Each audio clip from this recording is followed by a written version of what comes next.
Shrimati শায়রি Debbarma offer গ্রহণ করবেন PA2 stenographer পদে।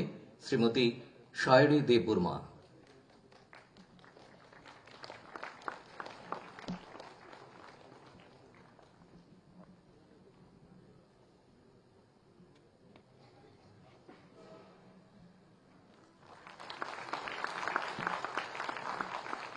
এবারে অফার গ্রহণ করবেন শ্রী মনীষ দাস।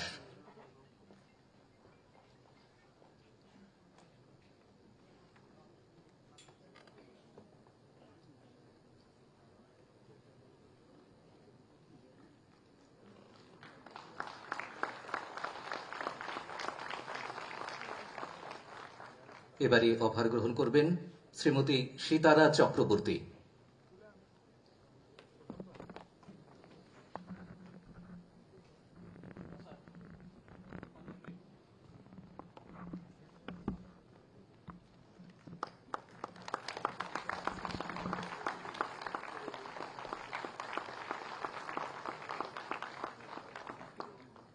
এবারে পঞ্চায়েত দপ্তরের পঞ্চায়েত এক্সিকিউটিভ অফিসার পদে যারা নিযুক্তি পাবেন তাদের হাতে অফার তুলে দেওয়া হবে। শ্রীমতী রশ্মি দাসকে প্রথমেই অফার গ্রহণ করবেন শ্রীমতী রশ্মি দাস।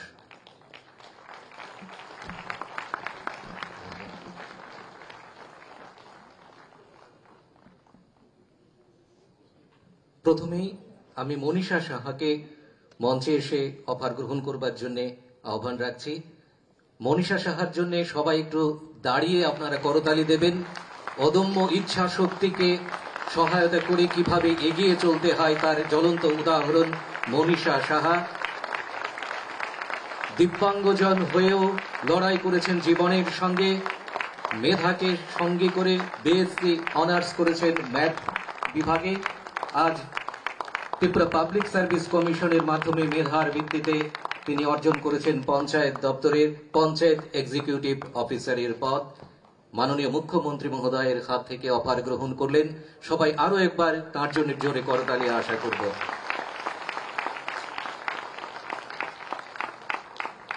এবারে অফার গ্রহণ করবেন শ্রীমতী রশ্মি দাস।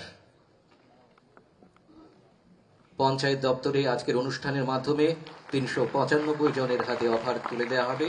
নির্বাচিত কয়েকজনের হাতে আমরা মঞ্চ থেকে অফার তুলে দিচ্ছি। শ্রীমতী মৌমিতা দেবনাথ এবারে অফার গ্রহণ করবেন।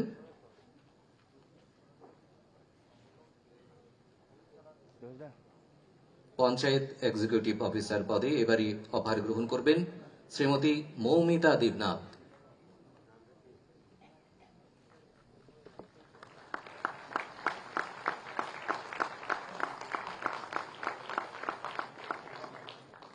শ্রীমতী প্রীতি বর্মন।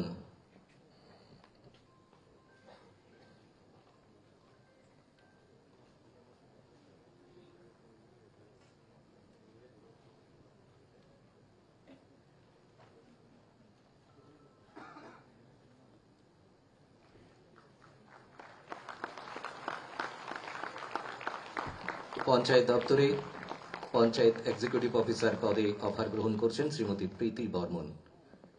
এবারে অফার গ্রহণ করবেন শ্রীমতী শুক্লা দেববর্মা।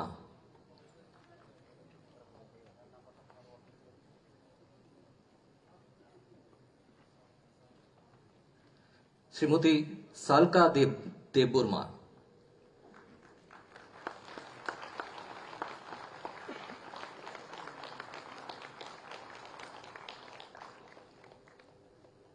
এবারে অফার গ্রহণ করবেন শ্রীমতী পায়েল দত্ত।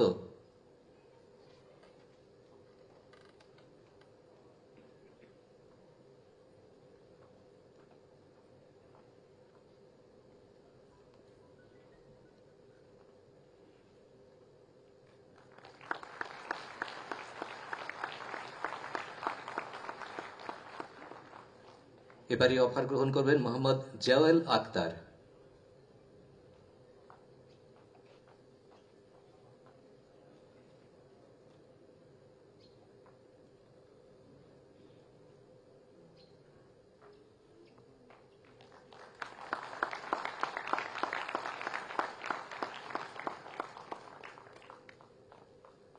এবারে অফার গ্রহণ করবেন শ্রী দীপজ্যোতি ভট্টাচার্য,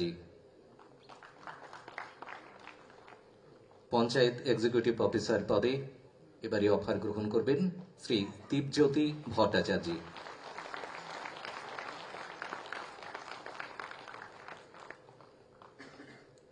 শ্রী লক্ষণ নোয়াদিয়া,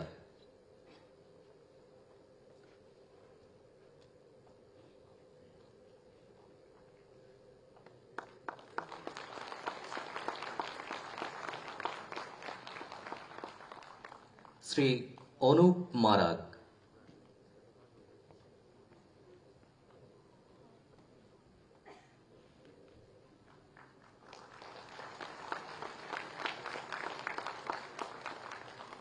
পঞ্চায়েত এক্সিকিউটিভ অফিসার পদে এবারে অফার গ্রহণ করবেন শ্রী রাহুল দাস।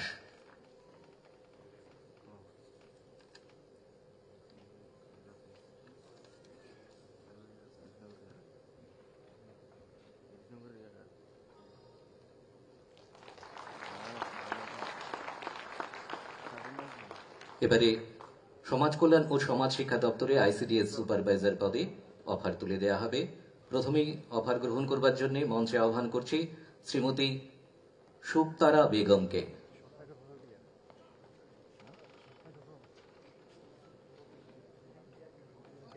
এই পদে আজকের অনুষ্ঠানের মাধ্যমে মোট 34 জনের হাতে অফার তুলে দেওয়া হবে। আজকের এই মঞ্চ থেকে মোট 8 জনের হাতে অফার তুলে দেওয়া হবে। শ্রীমতী শুভতারা বেগম,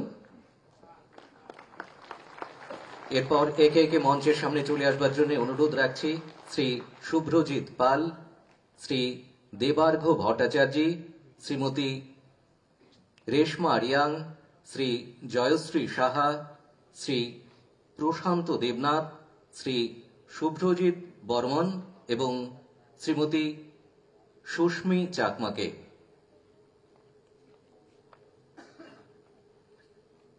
এবারে অফার গ্রহণ করবার জন্য অনুরোধ রাখছি শ্রী শুভ্রজিৎ পালকে।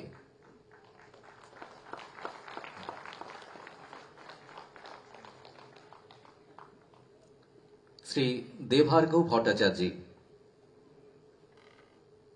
আইসিডিএস সুপারভাইজার পদে অফার গ্রহণ করছেন শ্রী দেবার্ঘ ভট্টাচার্য। আরো একটু জোরে করতালি আশা করব।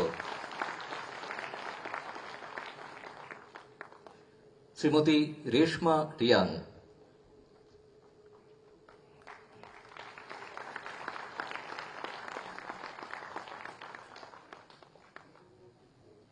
শ্রীমতী জয়শ্রী সাহা,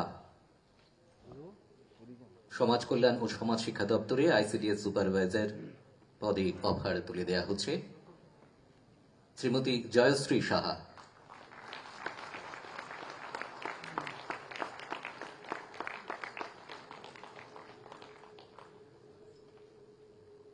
শ্রী প্রশান্ত দেবনাথ,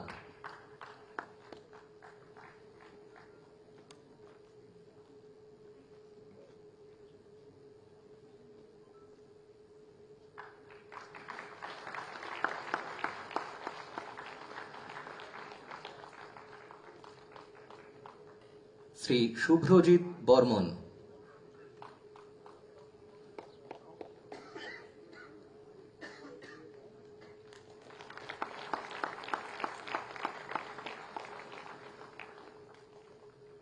এবং শ্রীমতী সুস্মি চাকমা। সমাজ কল্যাণ ও সমাজ শিক্ষা দপ্তরে আইসিডিএস সুপারভাইজার পদে অফার গ্রহণ করছেন শ্রীমতী সুস্মি চাকমা।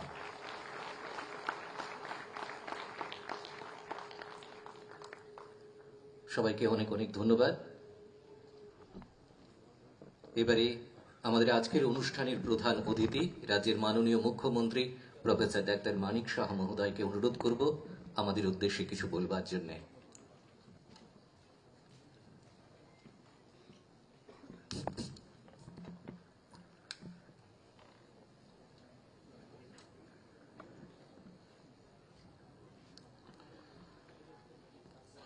সবাইকে নমস্কার। আজকে এখানে distribution of offer of appointment to the selected candidates of CDPO, ICDS supervisor, PA2 and panchayat executive. এই অফারের যে এখানে আয়োজন, সেই আয়োজনে আজকের আমাদের মাঝে উপস্থিত আছেন এই কেন্দ্রের 14 বাধারঘাটের মাননীয়া বিধায়িকা শ্রীমতী মীনারানী সরকার মহোদয়া, উপস্থিত আছেন আমাদের ত্রিপুরা সরকারের মাননীয় চিফ সেক্রেটারি মহোদয় শ্রী জ্যাকে সিনহা, উপস্থিত সেক্রেটারি ডক্টর PK চক্রবর্তী মহোদয়, সেক্রেটারি GNPNT শ্রী অপূর্ব রায় মহোদয়, Shri Tapas Roy, secretary social welfare and social education, Shri Rabel Hemendra Kumar, secretary incharge RD, এবং আমার সামনে বিভিন্ন দপ্তরের যারা অধিকর্তাগণ আছেন, অন্যান্য যারা কর্মচারী বৃন্দ আছেন, যারা আজকের অফার এখানে গ্রহণ করার জন্য এসেছেন, এবং অন্যান্য কর্মচারী বৃন্দ এবং সাংবাদিক বন্ধুরা, সবাইকে আমি হার্দিক অভিনন্দন ও শুভেচ্ছা জানাচ্ছি। আমাদের সরকার সবসময় চায় যে একটা ট্রান্সপারেন্সির মাধ্যমে সবকিছু হোক। আজকেও এখানে তার প্রমাণ কিন্তু আমরা রেখেছি। মাননীয় প্রধানমন্ত্রীজি একবার একটা জায়গায় বলছিলেন উনি যে একটা গরিব ফ্যামিলির ছেলে হোক বা মেয়ে হোক, যখন কোনো জায়গায় চাকরির কিছু খবর আসে, সে জানে না কার কাছে যাবে, কাকে ধরবে। এই যে একটা মানবিক চিন্তাধারা মাননীয় প্রধানমন্ত্রীজি বলছেন, কাকে ধরবে, কেন ধরবে? পরীক্ষার মাধ্যমে, সুষ্ঠু নীতির মাধ্যমে যদি আমরা ওই গরিব একটা প্রান্তিক ব্যক্তি, তাকে যদি আমরা সেই ব্যবস্থা আমরা যদি সেইভাবে পরিকাঠামো, আমাদের চিন্তা ভাবনা যদি আমরা সেইভাবে করি, তাহলে কিন্তু আমরা প্রপার যে সুশাসনের বিষয় সেটা আসবে। আজকে এখানে আমাদের রেসপেক্টেড চিফ সেক্রেটারি মহোদয় বলেছেন যে ট্রান্সপারেন্সির মাধ্যমে আপনারা কিন্তু সবাই এখানে আজকে নির্বাচিত হয়েছেন। আগে আমরা দেখতাম যে পলিটিক্যাল পার্টির প্রসেশনে হাঁটতে হবে, যেতে হবে, পলিটিক্যাল দাদাদের সাথে যোগাযোগ রাখতে হবে, পার্টির এফিলিয়েশন লাগবে, এইসব হলেই তবেই চাকরি পাওয়া যায়। এখানে একজনও বলতে পারবেন না যে এইভাবে আপনাদের চাকরি হয়েছে। Now you have proved that you are the cream of the society through your exam outcome. এটাই অ্যাকচুয়ালি হওয়া উচিত সব জায়গায়। আজকে এখানে আমার খুব ভালো লাগলো যখন অফার দিচ্ছিলাম, মানে বোঝা যায় তাদের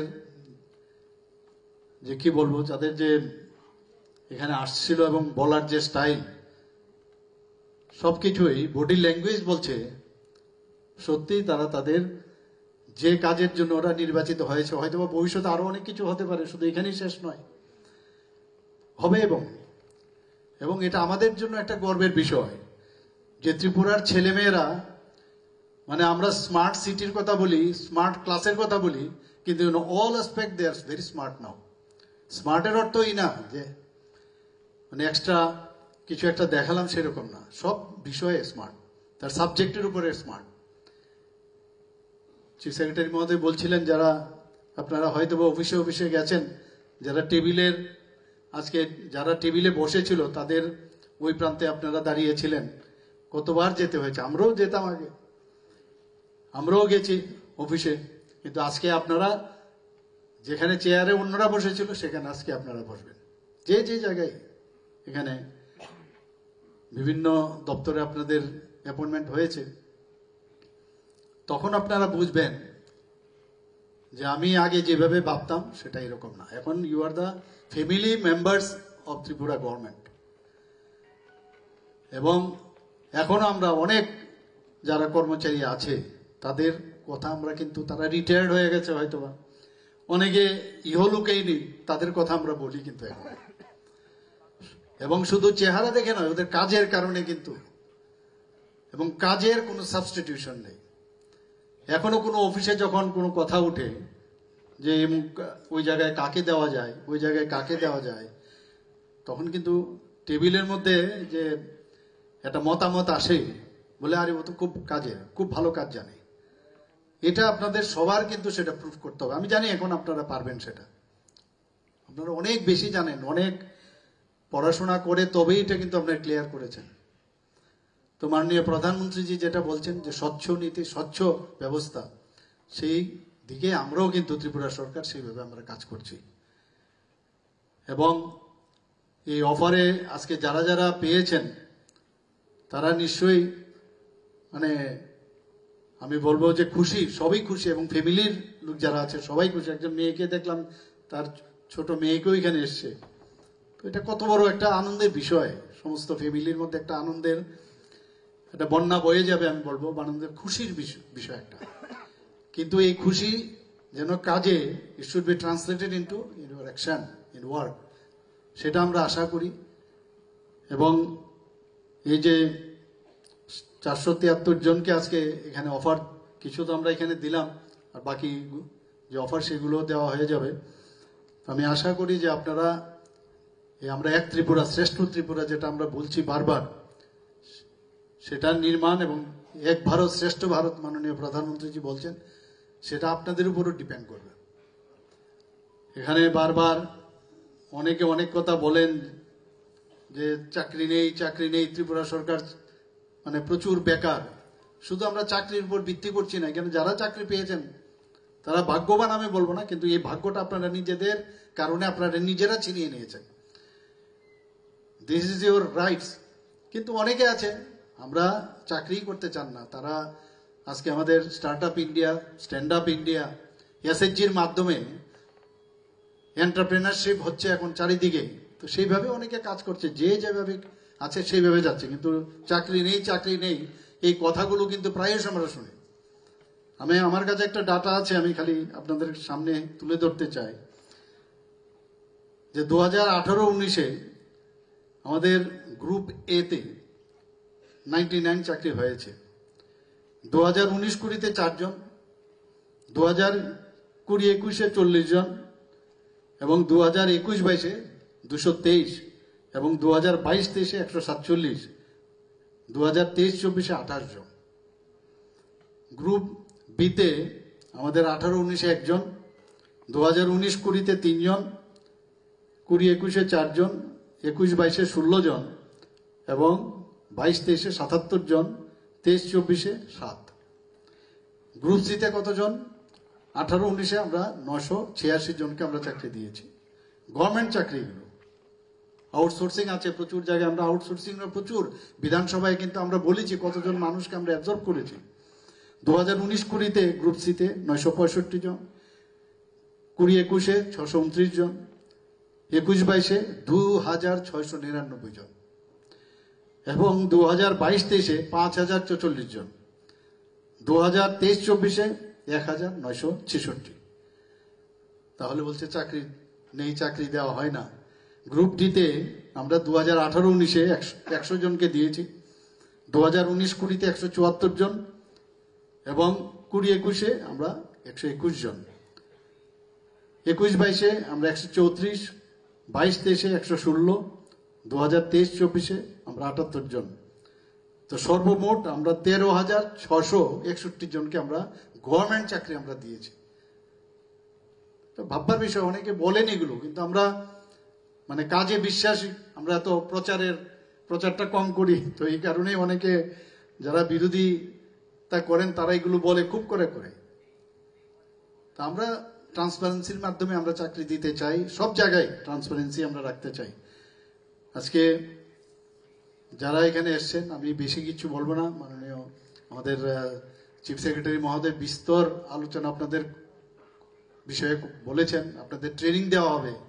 আপনারা ভাবছেন আমার কাজটা কি, কিন্তু যে বডি ল্যাঙ্গুয়েজ আপনাদের এখানে দেখলাম, আমি নিশ্চিত যে আপনাদের ইউল বি ভেরি বিফিটিং যেখানেই আপনাদের দেওয়া হয়, এবং এই ট্রেনিং এর মাধ্যমে খুব ইজিলি আপনারা কিন্তু ক্যাচ করে নেবেন, এটা আমি শিওর। এবং এটা কিন্তু আমাদের গর্বের বিষয় যে যখন ত্রিপুরার কোনো অফিসার বা কর্মচারী যখন দিল্লিতে গিয়ে বিভিন্ন বিষয়ে প্রাইজ আনে, তখন কিন্তু আমরা এখানে বসে থাকি, কিন্তু আমাদের খুব খুশি হয়, এবং এত সুন্দরভাবে প্রেজেন্টেশন দেয় যে অবাক চিত্তে কিন্তু আমরা তাকিয়ে থাকি। এটা আমাদের জন্য প্রাউড মোমেন্ট। এবং কোনো অংশে ত্রিপুরার ছেলে মেয়েরা কোনো অংশেই কোনো দিকে কম নয় এখন। আর ডিজিটাল ইন্ডিয়ার কথা মাননীয় প্রধানমন্ত্রীজি বলছেন, গত পরশু দিনই আমরা এখানে যেটা চিফ সেক্রেটারি মহোদয় বলেছেন যে সেদিন আমাদের সেক্রেটারিতে আমাদের সেখানে প্রথম, এই ভারতের মধ্যে প্রথম, যেখানে অনেক রাজ্য চেষ্টা করেছে যে পঞ্চায়েত লেভেলে একবার পুরো পঞ্চায়েত পর্যন্ত, স্টেট থেকে আরম্ভ করে ডিস্ট্রিক্ট সাব ডিভিশন থেকে আরম্ভ করে পঞ্চায়েত লেভেলে পর্যন্ত এই যে অনলাইন সিস্টেমে সব ব্যবস্থাপনা, এটা ট্রান্সপারেন্সি হবে, জিনিসগুলো আপনার হারাবে না, সব জিনিস আপনার অলরেডি ডিজিটাইজ করা থাকবে। এই যে বিষয়টা ত্রিপুরাতেই সম্ভব হয়েছে। আমাদের কিরণ গিত্তজি সেদিন বলছিলেন, যিনি আমাদের সেক্রেটারি আরডির, বর্তমানে উনি আইটির সেক্রেটারি, তো উনি বলছিলেন এখন উনি ট্রেনিং এ আছেন, অনেকে জিজ্ঞেস করছে আপনারা পঞ্চায়েতের ত্রিস্তরীয় পঞ্চায়েতে কি করে এটা আপনারা সম্ভব করেছেন, আমরা তো অনেক চেষ্টা করেছি সেটা সম্ভব হচ্ছে না। তো এই যে বিষয়গুলো, এটা একমাত্র সম্ভব হয়েছে আমাদের যারা কর্মচারীরা আছেন, যারা আমাদের অফিসাররা আছেন, সবাই মিলে এই যে একটা টিম, সেই টিমের কারণে সেটা সম্ভব হয়েছে। আমাদের চিফ সেক্রেটারি মহোদয় এই বিষয়ে সবসময় সচেতন থাকেন, সবসময় মিটিং করতে থাকেন।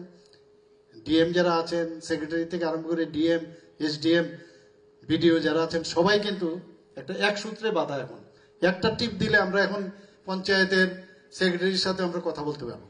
এই যে ব্যবস্থাপনা, আপনারা যখন আসবেন ট্রেনিং নেবেন, আপনাদের পক্ষে সুবিধা হয়ে যাবে সেগুলো, এবং এগুলো আপনারা করবেন আমি আশা করি। এবং আপনাদের স্বাগত জানাচ্ছি এই ফ্যামিলিতে যোগদান করার জন্য ত্রিপুরা গভর্নমেন্টে, এবং ত্রিপুরার নাম আপনারা অক্ষুণ্ণ রাখবেন। এবং ট্রান্সপারেন্সির বিষয় মাঝে মাঝে এক দুটো খবর আসে, এমুক কর্মচারী, এমুক অফিসার এরকম করেছে, এটা খুব মিনিমাম করে, অনেক সময় অনেক বিষয় আসে আমাদের কাছে, খারাপও লাগে। এটা কোনো অবস্থায় এর থেকে যাতে আমরা দূরে থাকি সেটা আপনারা চেষ্টা করবেন। সবাইকে আবার শুভেচ্ছা জানিয়ে